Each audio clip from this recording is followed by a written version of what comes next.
তো চারটা ঘটনা তো আজকে বলার সময় নাই, একটা খালি বলছি। কেন বলছি আপনাকে বোঝাতে চাচ্ছি, বাহিরের চোখ বাহিরের কান এগুলোর ভিতরেও একটা ভিতরের চোখ আছে, ভিতরের কান আছে। ওইটা যার জিন্দা আছে তার কলবে আল্লাহ নূর আছে ইনশাআল্লাহ। ওইটা যার জিন্দা নাই তার কাছে বাহিরের চোখ দিয়ে মনে হবে সব ঠিক চলছে। বাহিরের চোখ দিয়ে যে দেখে সে মনে করবে বিশ্বটা পুরো আগায় যাচ্ছে উন্নতির দিকে, অগ্রগতির দিকে।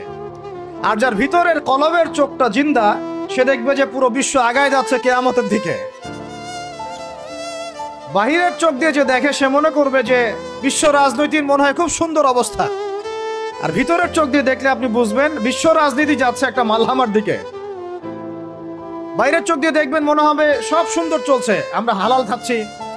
আর ভিতরের চোখ দিয়ে দেখলে দেখবেন যে 90% মানুষের রিজিক হারাম।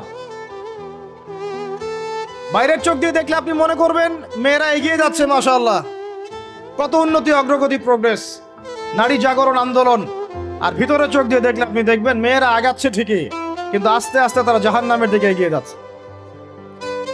বাইরের চোখ দিয়ে আপনি দেখবেন মুসলিমদের সংখ্যা প্রচুর, আমাদের ভয় কিসে, এত সংখ্যা, লক্ষ লক্ষ, কোটি কোটি। ভিতরের চোখ দিয়ে দেখলে বুঝবেন প্রকৃত পাক্কা ইমানদারের সংখ্যা হাতে গোনা যায়। বাইরের চোখ দিয়ে দেখলে মনে হবে যে অনেকে তো বিশুদ্ধ আকীদার দাওয়াত দিয়ে বেড়াচ্ছে। ভিতরের চোখ দিয়ে দেখলে বুঝবেন এটা মুনাফিকি মানহাজ চালু করেছে।